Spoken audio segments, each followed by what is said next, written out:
저는 이 부분은 폭로가 이어질 것이라고 저는 확신합니다. 추가 폭로가 있을 것이다. 네. 예. 답답할 때 많으시죠? 근데 뭐 지금 인사청문 국면에서 사실 첫 인사가 굉장히 중요하거든요. 네.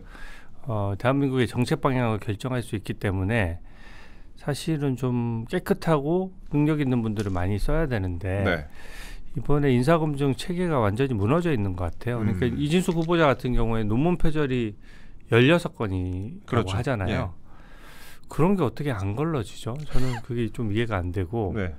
저는 그 원인이 이재명 대통령의 변호인 출신들을 민정 라인에 깔았지 않습니까? 그렇죠. 공직기강 비서관도 변호인 출신이에요. 네.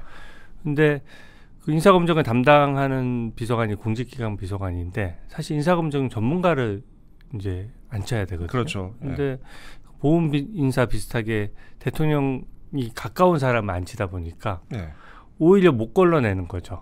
예, 걸러내도 뭘 찾아도 딱딱 보고를 해야 되는데 예. 논문을 교육부 장관 후보자를 어떻게 논문 표절이 16건이나 있는데 걸러지지 않고 어떻게 인사권자까지 가서 또 인사가 지명까지 되고 청문회까지 갈 수가 있습니까? 그렇죠. 저는 그게 좀 이해가 안 되더라고요. 예. 특히 이제 의원님이 예전에 검사 시절에 파견 근무도 하셔갖고 관련된 내용을 더 잘 아실 것 같은데 저희가 인사와 관련된 내용 좀 이따 더 자세히 여쭤보고요. 일단 전국적으로 심각한 수해 피해가 있었습니다. 그 의원님도 페이스북에다 이제 대응 관련해서 꼬집는 글을 올리시기도 했는데 감자전 만찬 같은 이 대통령의 재난 대응을 두고도 좀 논란이 많았습니다. 닷새간 18명이 사망했고 실종이 있으면 9명의 상황이다라고 보도가 나오고 있는데 이게 보수 정권이었으면 보도가 이런 식으로 나왔을까 싶기도 해요. 보도가 생각보다 많이 안 나오고 있어요. 원래 재난 보도는 언론의 사명이기도 합니다. 예. 아시다시피 재난 보도를 실시간으로 많이 보도함으로써 그 국민들이 대피하거나 하는데 도움이 되는 거거든요. 네. 근데 이번에는 보도량이 적었던 거는 저도 아쉽다라고 생각하고 기본적으로 그 지금 이번에 폭우가 내려지는 것은 미리 경고가 많이 됐어요. 그리고 또 산사태 주의보 같은 것도 많이 내려졌습니다. 예. 그렇다면 무한 책임을 지는 정부로서는 조금 더 현장에 가까이 있고 더 철저히 대비했어야 되느냐 하는 생각이 들고요. 제가 하나 지적하고 싶은 것은 예. 김민석 총리 같은 경우에는 후보자 시절에는 네. 오히려 후보자 시절에는 총리가 아니지 않습니까? 그렇죠. 그러면 그 공무원들 불러서 회의하고 하는 걸로 좀 자제하거든요.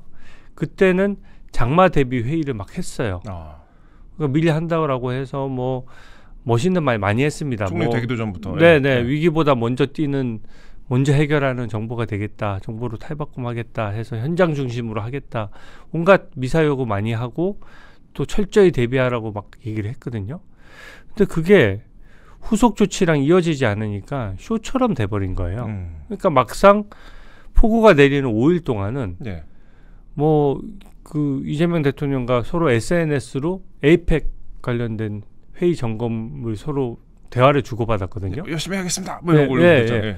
회의 점검이 대통령과 총리 간에 그 뭔가 직접 더 내밀한 통화를 하고 소통을 해야지 네. SNS로 소통을 한다?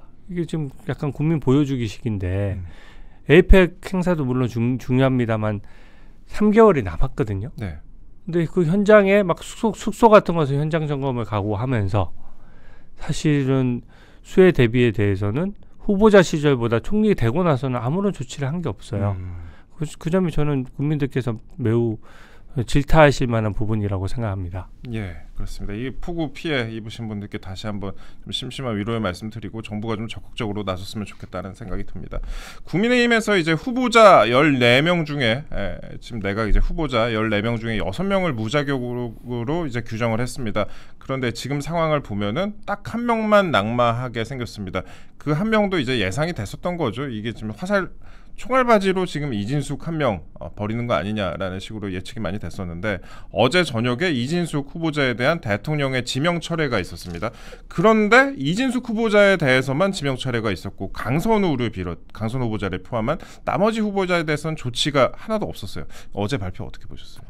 저는 오히려 좀 잔인하다고 봤어요. 잔인하다. 왜 그러냐면 보통 후보자가 이제 논문 표절이나 이런 문제가 생기면 교수도 뭐 잘못은 잘못이고 본인의 명예도 있지 않습니까? 네. 보통 자진 사퇴의 기회를 줍니다. 근데 자진 사퇴를 안 하고 지명 철회를 해버렸어요. 그냥 전화해서 자진 도저히 같이 못 갈 것 같습니다. 다음 기회에 모시겠습니다 하면은 알아서 자진 사퇴할 거거든요. 그렇죠. 그러니까 스스로 내가 책임을 지고 물러서겠다는 모양새와 너 안 돼라고 해서 지명 철회하는 모양새가 엄연히 다르거든요. 예. 근데 강선호 후보자를 살리기 위해서 이런 모양새를 연출한 거예요. 나는 그래도 지명 철회를 하나 했다. 네, 네. 그런 거죠. 국민 눈높이에 맞춰서 저는 국민 눈높이에 안 맞으면 가차없이 자르는 사람입니다. 이런 걸 보여주기 위해서 지명 철회까지 했는데 문제는 뭐냐면 국민들의 감정선에 따르면 논문 표절보다 오히려 갑질 논란이 훨씬 더 큽니다. 예. 그리고 이게 갑질이 한두 건이 아니잖아요. 그렇죠. 네, 제가 갑질이 습성이라는 지적을 했는데 갑질을 하는 사람은 자기가 갑질을 하는지 몰라요. 예. 하지만 당하는 사람은 계속 당합니다. 예. 그러니까 보좌진들 한둘에게 지금 갑질을 한 것이 아니라 병원에서도 갑질을 하고 계속 쏟아져 나오고 있어요. 예. 심지어 그 수업 같은 것도 겸임겹수를 맡아가지고 예. 얼마나 책임감이 없습니까? 그 아이들 학생들이 학점 관리 잘해서 네. 뭐 취업 전선에서 좀 도움되려고 열심히 공부하는데 미리 예고도 안 하고 막 중간고사 같은 경우 취소해 버리고 네. 강의장에 안 나타나고 녹음해갖고 대충 이걸로 해라 뭐 이런 네. 식으로. 예. 네. 학생들이 만약에 그렇게 했다면 학점 제대로 주겠습니까? 네. 그러니까 교수로서의 그것도 갑질이거든요. 네. 뭐 제자들 학생들이 뭐 어떻게 하겠어? 만약에 그 자리가 이재명 대표가 부른 자리였으면 본인이 마음대로 바쁘다고 안 갈 수 있을까요? 네. 그러니까 그러면 또 막 전화해가지고 제가 대표님 어쩌고 저쩌고 하면서 엄청 그 양해를 구했겠죠. 예. 안 갔을 리가 없죠 또. 근데 학생들의 수업은 학생들 장래에 중요한데 그냥 마음대로 해버리잖아요. 그러니까 그게 굉장히 불편하고 저는 이진숙 후보자는 그래도 제자분들이 감싸주기는 했습니다. 아, 그렇죠. 네, 네. 그 제일 저자이라서 네, 감싸고 싶어 감싸는지 모르겠지만. 네, 어찌됐든 우리 교수님이 그래도 그럴 만한 사정이 있어라고 감싸는 사람이 있었던 반면에 네. 강선호 후보자는 보좌진들조차 감싸는 사람이 아예 없었어요. 네. 그게 뭘 의미하겠습니까? 감싸기조차 불편할 정도로 모욕감과 수치심을 느꼈다는 얘기거든요. 예. 그 많은 잘렸던 보좌진 1년에 한 6명씩 잘랐죠. 8명의 TO 중에 6명을 자른 겁니다. 그렇죠. 그런 자영업자가 누가 있겠습니까? 그렇게 자르면서도 결과적으로 감싸는 사람이 없고 제가 따뜻한 배려를 받았고 사실은 그런 분 아닙니다라고 해서 자기 이름 걸고 나오는 보좌진이 아무도 없는 한 명도 거예요. 없었죠. 예. 네, 저는 이 부분은 폭로가 이어질 것이라고 저는 확신합니다. 추가 폭로가 있을 것이다. 네. 예.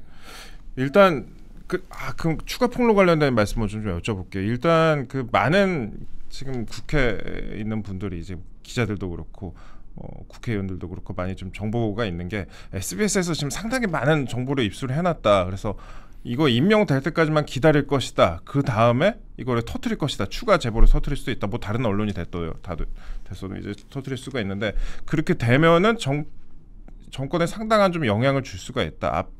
정권이 뭐 지지율 같은 측면에서 상당히 좀 영향을 받을 수가 있다. 이런 관측이 좀 나오는데 그러함에도 불구하고 그냥 계속 고하는 거는 우리 지금 지지율이 높으니까 그냥 고하는 거다. 이렇게 봐야 될까요?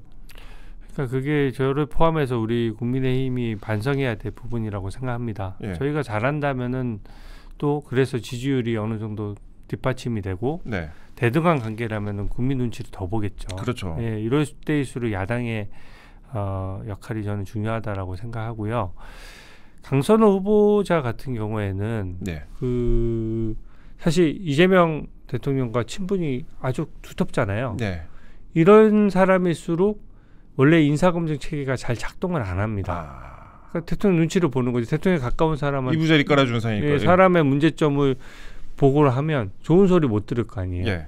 근데 이렇게 국민들이나 갑질당한 피해자가 나타나서 폭로를 해도 감쌀 정도가 되면은 네. 이 다음 인사에도 엄청난 악영향을 미칩니다. 네. 그러면 이제 눈치를 볼 거예요. 인사검증 담당하는 사람들이 대통령과 가까운 사람이 있나 없나 보고 그 다음에 가까운 사람에 대해서는 뭔가 문제점을 찾아도 어차피 문제점을 원래 인사검증하는 사람들 문제점을 못 찾으면 그걸로 질책을 받아야 되거든요. 예. 찾아도 보고를 안 하는 상황이 저는 오게 될 것으로 우려가 되고 그리고 피해자는 국민이 되는 거거든요. 예. 강선호 후보자가 설사 낙마한다고 해도 사실 다른 또 후보자를 뭐 국민의힘 의원을 시키겠습니까? 당연히 민주당의 다른 의원이나 다른 분을 시키겠죠. 네. 강선호 후보자 낙마에 저희가 목을 걸 이유가 뭐가 있습니까? 그렇죠. 하지만 이게 기준점이 될 수 있다. 그리고 조국 전 장관 때도 네. 임명을 강행했다가 35일 만에 사퇴를 했거든요. 그렇죠. 근데 그때 우리가 국정에서 굉장히 손해본 게 뭐냐면은 그 전까지는 막 입시비리나 채용비리에 대해서 엄정하게 수사하고 공정하게 하라고 해서 청년들의 기회를 뺏지 말라고 엄청나게 정부에서 많은 발표도 하고 많은 기관에게 그 지시도 내렸었거든요. 네. 근데 조국 그 전 장관을 법무부 장관을 임명하고 나니까 일절 못하는 거예요. 왜냐하면 그렇죠. 내로남불 프레임에 걸려가지고 공정을 얘기를 못했거든요. 강선호 후보자도 마찬가지입니다. 이 갑질을 넘어가서 임명을 하게 되면 이제부터는 사회적 약자나 갑질 문제에 있어서 갑질당한 피해자나 이런 부분에 목소리를 높여줘야 되는데 네. 그러면 다 국민들이 바로 볼 거 아니에요. 아니 강선호 후보자는 그렇게 갑질해도 장관 시켜놓고 예. 왜 저기만 그렇게 하냐. 내로남불이다. 이렇게 될 수가 있거든요. 국정에 여러모로 손해라는 생각이 듭니다. 그 딜레마네요. 그러니까 네. 조국과 비슷한 딜레마 상황이 올 수도 있다라는 말씀드리고 사실 그 강선 후보자에 대해서는 다른 기자들도 좀 대충 들은 내용들이 있을 거예요. 이게 제가 알기로도 지금까지 나온 폭로들은 상당히 좀 일부분에 지나지 않고 더 많은 더 강한 내용들이 좀 기다리고 있다라고 저도 좀 알고 있는데 조금 전에 리얼미터 여론조사 결과가 하나 나왔습니다. 그랬더니 대통령 지지율이 2.4%포인트 하락을 했더라고요. 이게 아직 조금 높긴 합니다. 62.2%긴 한데 지금 2.4%포인트 하락을 했는데 그 지금 조사 결과를 분석을 보니까 인사청문회 논란 뭐 내란 특검 압수수색 등이 영향을 미쳤다. 민주당도 4주 만에 하락세로 돌아섰다. 그러니까 이재명 지금 대통령의 지지율이 처음으로 하락을 했다라고 지금 보도가 됐습니다. 발표가 됐는데 뭐 그렇게 많이 하락한 건 아니지만 아까 이제 의원님 말씀하신 대로 이런 청문회 관련된 요소가 좀 영향을 미치지 않았을까 하는 그런 좀 분석이 나오는 것 같습니다. 네, 예. 추세가 중요하죠. 예. 뭐 지금 2.4%지만 만약에 강선호 후보자에 대해서 임명을 강행하게 되면 예. 직관적으로 보일 것 같아요. 가까운 사람만 챙기고 국민 눈치 보지 않는구나. 네. 그리고 저도 요번에 처음 알았어요. 저도 국회의원인데도 국회의원이 장관으로 지명됐다가 낙마한 사례가 단 한 건도 없대요. 그러니까요. 예. 좀 놀랍지 않습니까? 네. 저는 제가 인사검증 담당했어도 그런 걸 인식은 못했거든요. 네. 근데 왜 국회의원이 특권자입니까? 특권 계층입니까? 왜 잘못이 있어도 낙마를 안 해야 됩니까? 그러니까 저는 이번에 국회의원 짬짬이도 국민들께서 좀 손보실 필요가 있다라고 생각이 들고 국회의원도 잘못했으면은 그 장관직을 수행할 수 있는 능력과 자질이 안 되면 다른 사람과 기준이 똑같아야죠. 네. 국회의원이라고 다른 기준을 적용하는 거는 저는 오히려 맞지 않다라고 생각하고 네. 민심에 맞닿아 있는 국회의원은 장관으로 가게 되면 국회의원직을 또 겸직을 해서 그렇죠. 사실 국민 입장에서 약간 손해거든요. 예. 국회의원으로 뽑아놨는데 국회의원 일은 못하잖아요. 동시에 두 가지 일을 할 수는 없잖아요. 예. 근데도 그걸 감수하는 것은 그래도 장관으로서의 역할이 중요하다라고 보고 국민들께서 표를 주신 국민들도 감수를 해주시는 건데 이렇게 갑질하고 눈높이 안 맞는 후보자까지 장관이 돼서 국정을 수행한다면 저는 이건 국민들께서 용납하지 않으실 것 같습니다. 예. 지금 강선호 의원이 이제 각종 보좌진 상대 이제 각종 갑질 의혹 그다음에 거짓 해명으로 민주당 내 이제 보좌진 여론도 굉장히 악화가 된 상황인 거라고 이제 시청자 여러분도 다 알고 계시는데요. 보좌진 출신 이제 친명 김영진 의원도 사실상의 반대 의사를 밝혔었는데 또 보좌진 여론도 신경 쓰지 않는 것인가라는 그런 분석이 좀 나옵니다. 어제 발표 이후에 보좌진들이 익명 카톡방에요. 걸기하자라는 그런 글부터 사진 좀 띄워주세요. 걸기하자라는 글부터 분리수거 연습하러 간다라는 자조 섞이는 그런 글까지도 또 올리기도 했습니다. 이런저런 좀 글이 쏟아지고 있는데 그러니까 당을 운영함에 있어서 의원님도 이제 방에 보좌진들이 계실 텐데 보좌진이 상당히 중요한데 그 국회를 이끌어 나가기 위해서는 보좌진의 역할이 상당히 중요한데 이 강선우라는 사람 한 명을 지키기 위해서 보좌진과도 척을 진다? 이런 식으로 좀 분석도 가능할 것 같은데. 네. 사실 음식물 쓰레기를 치우게 한다든지 예. 변기를 수리시킨다든지 하는 건 사실 선을 완전히 넘은 거 아닙니까? 의원님 그런 거 시키신 적 없으시죠? 뭐 당연히 없고요. 예. 보좌진을 동료처럼 생각해야 되고요. 또 민주당이 또 그런 식으로 얘기를 해왔어요. 예. 그러니까 그게 어떤 그 역할이 다른 것이지. 네.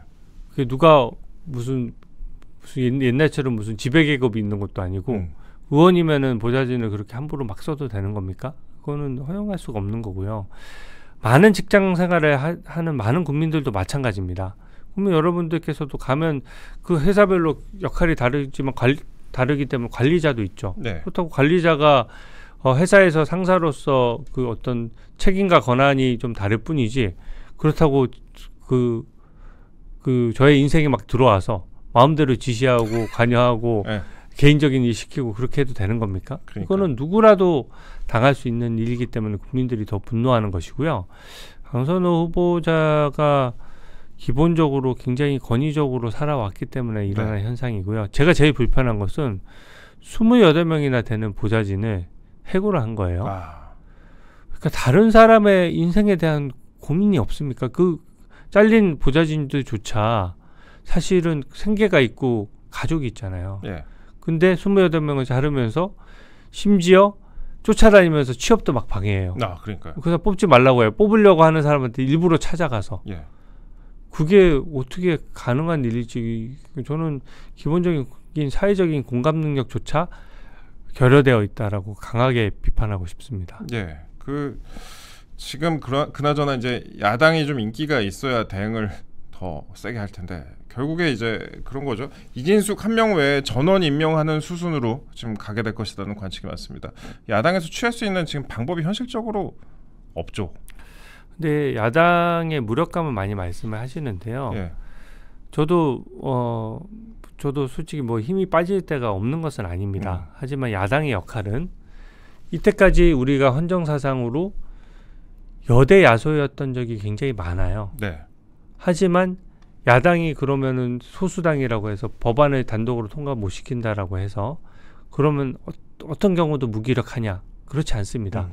바른 말을 하면 돼요. 국민들이 봤을 때 올바른 대안 그리고 잘못된 점을 칼같이 지적하고 그것이 합리적이면은 야당의 역할을 하는 거거든요. 그렇죠. 그러면 야당의 숫자가 적더라도 결국은 야당이 합리적인 안을 냈을 때 여당도 야당을 따라올 수밖에 없어요. 다음 선거도 있잖아요. 그 다음 선거도 있고. 그런 것이기 때문에 저는 지금 우리 국민의힘을 전당대회를 통해서 빨리 조기에 수습하고 이 야당 체질로 확실하게 바꿔야 됩니다. 그래서 야당으로서의 역할을 확실히 해주고 그것이 니네 뭐 저기 무슨 법률안 거부권도 없고 뭐 법안도 통과시킬 수 없는데 무슨 일을 할 수 있어. 이건 저는 패배주의라고 생각하거든요. 대안 제시와 야당으로서의 기본적인 역할들이 있어요. 견제와 균형을 고려한 그 국회의원들에게 많은 권한을 주고 많은 책임도 부여한 것은 국회의원 개개인이 헌법기관으로서 역할을 할 수 있는 것들이 많거든요. 그렇죠. 그런 역할들을 하는 것이 저는 국민들이 월급 주고 계시니까 국민에 대한 도리라고 저는 생각합니다. 예. 제가 짧게 좀 설명을 드리자면은 지금 글이 좀 퍼지고 있는 것 같은데 정영애 전 여가부 장관 글이라 그랬고 이게 팩트 체크는 안 됐습니다. 근데 이제 짧게 좀 말씀을 드리자면은 여기저기 이제 페이스북이나 SNS에 좀 퍼지고 있는데 강선우 의원이 이제 초선일 때 본인의 정영애 장관이 이제 문재인 정부 때 여가부 장관이었거든요. 근데 강선우 의원이 초선일 때 본인의 지역구에 해바라기 센터를 설치하려고 제게 요청을 했는데 좀 상황이 여의치 않았고 뭐 다음 기회에 하겠다 이렇게 얘기를 했더니 하라면 하는 거지 무슨 말이 맞냐고 화를 내고 여가부 기획조정실 예산 일부를 삭감했다. 결국 의원실에 가서 한 소리 듣고 사과하고 예산을 살렸던 기억이 난다. 뭐 이런 글이 지금 퍼지고 있는 것 같습니다. 이 진위 여부는 저희가 좀 따져봐야 될 것 같은데 지금 아까 이제 말씀하셨던 대로 추가 폭로가 하나씩 더 나오고 있는 게 아닐까 하는 좀 생각이 듭니다. 저도 그 글을 봤어요. 돌고 있더라고요. 근데 이게 페이스북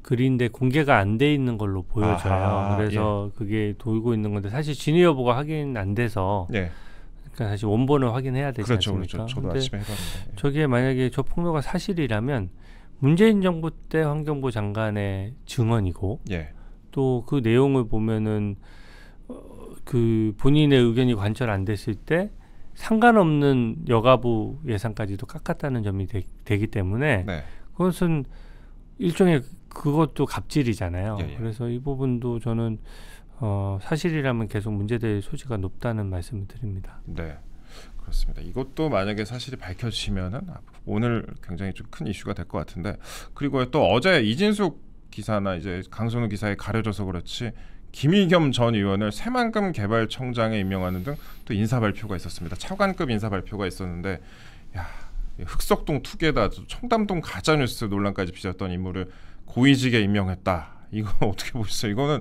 와 이렇게까지 하나 싶었는데 저는 제가 코인 재벌 김남국 선생을 또 비서관으로 예. 임명할 때도 제가 하고 싶은 말이 많았지만 일단 넘어갔거든요. 예. 그냥 원래 첫 인사가 너무 많고 그랬었는데 국민 눈높이에 너무 맞지 않죠. 특히 이번 정부는 정말 그 문재인 정부 때보다 더 강력한 부동산 규제 정책을 펼치는데 네. 그게 공급 확대책이 아니라 수요 억제책이에요. 공급 확대책 같은 경우에는 사실은 공급 확대하기가 좀 쉽지가 않잖아요. 그렇죠. 어려운 대신에 뭔가 공급이 확대됨으로써 가격이 자연스럽게 내려가는데 수요 억제책은 당장 가격을 잡기는 쉬운데 풍선 효과가 일어나기 쉽고 그 실수요자에 대해서 엄청나게 희생을 강요하는 겁니다. 네. 그러니까 실수요자라도 이제는 대출을 못 받아서 어떻게 보면 집을 웬만하면 현금 부자 아니면 집을 못 사게 만들어 놓은 거거든요. 그렇죠. 예. 근데 김의겸 이번에 청장으로 임명된 김의겸 전 의원 같은 경우에는 아시다시피 흑석동에 영끌 대출을 통해서 예. 예, 재건축 될 건물을 샀잖아요. 그래서 엄청난 시세 차익을 봤죠. 그렇죠. 근데 이게 부동산 투기인 것이 너무 명백한 것이 예. 재건축 대상 건물을 산 것이고요. 당시 문재인 정부에서 역시 수요 억제책을 쓰면서 국민들한테는 부동산으로 돈 벌 생각하지 말라고 하면서 그 주요 청와대에서 근무하는 대변인이 뒤로는 이제 그런 연끌 대출로 부동산 투기를 한 거예요. 예. 그러니까 그 당시에 월 이자만 450만 원 정도가 나갈 정도로 이자가 450만 원 나올 정도면은 몇십억을 대출 받아서 산 거거든요. 그렇죠. 네, 그러니까 사실은 그 이자 부담도 이자 부담이지만 연봉의 거의 절반 이상을 이자로 낼 정도로 네. 굉장히 공격적인 투기 행위를 한 것이고. 영끌의 끝판이죠, 거의. 네, 예, 예. 그래서 영끌 대출이라는 말을 네. 아마 그때 거의 장명이 되다시피 했을 거예요. 지금 흔한 말이 됐지만. 네. 그래서 진짜 영혼까지 끌어올린 대출로 인해서 투기를 했던 전력이 있기 때문에 새만금 청장을 시킨다. 네. 네, 수많은 예상이 오고 가고 거기에 대해서 굉장히 공정하고 청렴하게 처리해야 되는 청장이고 뭐 특별한 전문성도 없거든요. 근데 뭐 땅이니까 뭐 그렇게 여기 저 전문성 있다고 봐야 되나요? 그래서 어찌됐든 그런 점에서 굉장히 국민들이 불편하게 보셨을 것 같습니다. 네, 진짜 어저께 너무 이렇게 조용하게 넘어가 버렸어요. 그 이진숙 그다음에 강선우에 가려져가지고 조용하게 넘어갔는데 흑석동 투기에다 청담동 가짜뉴스 논란까지 빚었던 인사를 새만금 개발청장에 임명을 한다. 야, 국민들은 어떻게 볼지 모르겠습니다. 이게 다 지지율로 연결이 될 것 같은데 요거 하나만 좀 더 여쭤볼게요. 의원님 검찰 출신이시니까 이게 진짜 중요한 내용인데 좀 덜 알려지고 있거든요. 검찰의 수사권, 기소권 분리에 대해서 대통령이 추석 전까지 얼개는 가능할 것 같다 이렇게 밝혔습니다. 민주당은 근데 뭐 한술 더 떠가지고 이르면 7월 말이면 이제 며칠 안 이제 7월 말인데 그리고 늦어도 8월 초라고 하고 있어요. 그러니까 추석 전에 아예 입법을 끝내겠다라는 건데 의원님이 이제 페이스북에다가 중수청 신설과 관련해서 글을 좀 남기셨더라고요. 일선의 수사를 좀 오래 하셨는데 수사권 조정 지금 이제 이번 정권이 하려고 하는 수사권 조정 어떤 부분이 특히 좀 문제라고 볼 수 있을까요? 저는 두 가지를 말씀드리고 싶습니다. 예. 엄청난 예산 낭비이자 엄청나게 복잡해져서 국민들은 더 불편해지는 거예요. 아, 그렇죠. 네, 제가 좀 말씀을 드리면 정성호 법무부 장관의 인사청문회에 대해 들어갔잖아요. 예. 일부러 정성호 장관이 검찰개혁을 계속 말씀을 하시길래 제가 직접 물어봤어요. 어떤 지역에서 지방에서 만약에 불법 오락실을 하다 걸렸다. 그러면 국가수사위원회가 수사하는 겁니까? 경찰이 수사하는 겁니까? 공수처가 수사하는 겁니까? 이렇게 물어봤어요. 네. 즉답을 못하는 거예요. 본인도 모르세요. 법무부 장관 하시겠다는데. 즉답이 어렵습니다. 왜냐하면은 상황에 따라 다 달라요. 맞아요. 그리고 고소했느냐 고발했느냐 112 신고했느냐에 따라서 이의 제기 절차도 다 다릅니다. 네. 그리고 그 기관들과 관련해서도 여러 기관들이다 보니까 요번에 보셨다시피 그 조금 언론에 많이 보도되는 사건은 서로 막 하려고 그래요. 그죠? 예. 윤석열 전 대통령 사건 같은 경우에 공수처랑 검찰이랑 경찰이랑 서로 수사하겠다고 싸우는 거 보셨죠? 그렇죠. 근데 일반 국민들이 피해본 사건들 그렇게 싸우면서까지 서로 하려고 할까요? 오히려 이 사건에 대해서 담당하는 기관이 여러 개가 되면 서로 안 하려고 해요. 핑퐁을 친단 말이죠.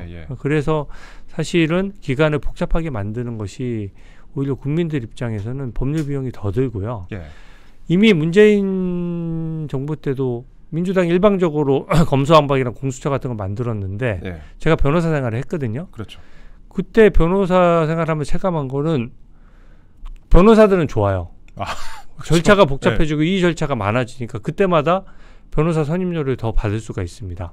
그리고 국민들 입장에서 시간이 너무 오래 걸리고 너무 복잡해져서 누구도 변호사들조차도 제대로 설명을 못해요. 근데 여기에 대해서 한 서너 배 이상 복잡해지는 거고요. 맞아요. 예산 낭비를 마지막으로 말씀드리고 싶은 것이 검찰청이 잘못하는 게 있으면 그 검찰청에 대해서 지금 몇십 년간 이어온 제도잖아요. 거기에 대해서 무슨 특정한 뭐 규정을 만든다든지 특정 부분을 개혁하면 되는데 지금 이건 뭐냐면 검찰에 있는 수사권을 완전히 다 없애버리고 기소만 할 수 있도록 한다라고 하면 기존에 있는 검찰청 인력은 자를 수 있습니까? 못 잘라요. 못 자르게 돼 있고 그렇죠. 공무원은 그게 있잖아요. 그 보장이 되잖아요. 그러니까 본인이 원하지 않으면 다른 기관으로도 막 못 보냅니다. 그러면은 이만큼 일을 하던 것에 대한 일을 확 줄이면서 인력은 그대로 유지해야 됩니다. 거기다 이름도 공소청으로 바꾸면요. 검찰청 간판부터 시작해서 하다못해 수첩 모든 서류에 있는 내용들이나 이런 거 다 바꿔야 되잖아요. 그렇죠. 그것도 다 돈이에요. 근데 지금 중수청을 새로 만들겠다라고 합니다. 검찰의 수사 기능을 떼내는 중수청을 똑같이 만드는데 그러려면 중수청에 건물 새로 다 만들어야 되죠. 1급부터 7급까지 수사관도 왕창 뽑아야 됩니다.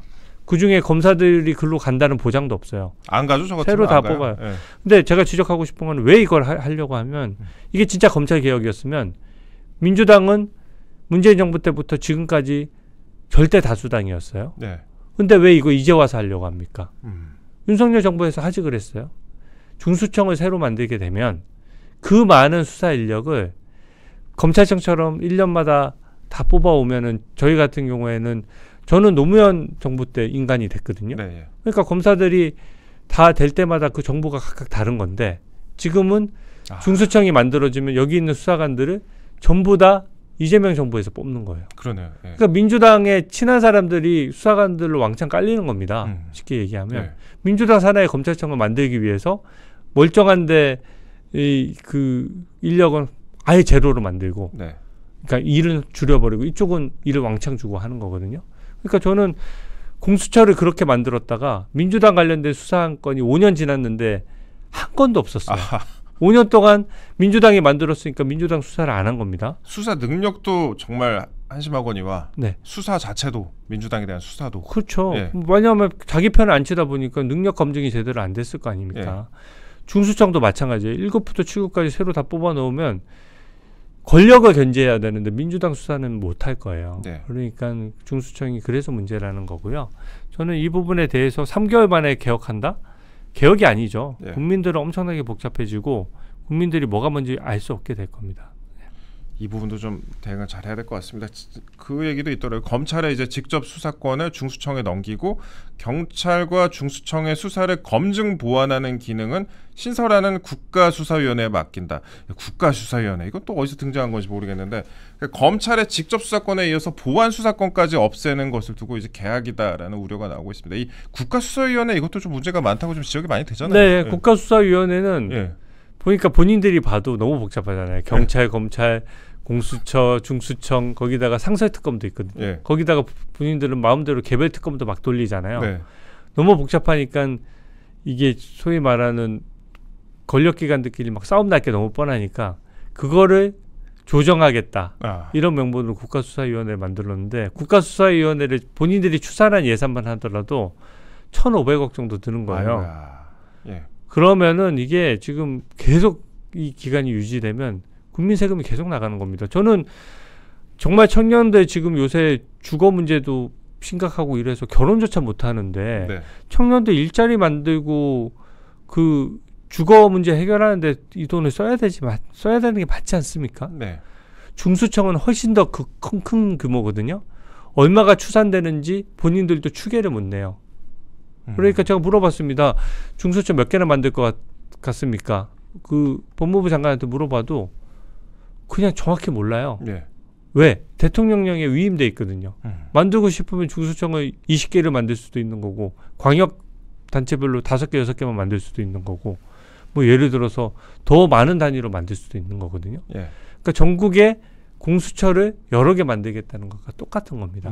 그러면은 예산 낭비되고 서로 서민들이 진짜 피해보고 머리 아픈 사건은 서로 미루고 예. 언론에 나는 사건들 몇 건 안 되는 사건들을 서로 하려고 싸우고 예. 난리가 날 겁니다.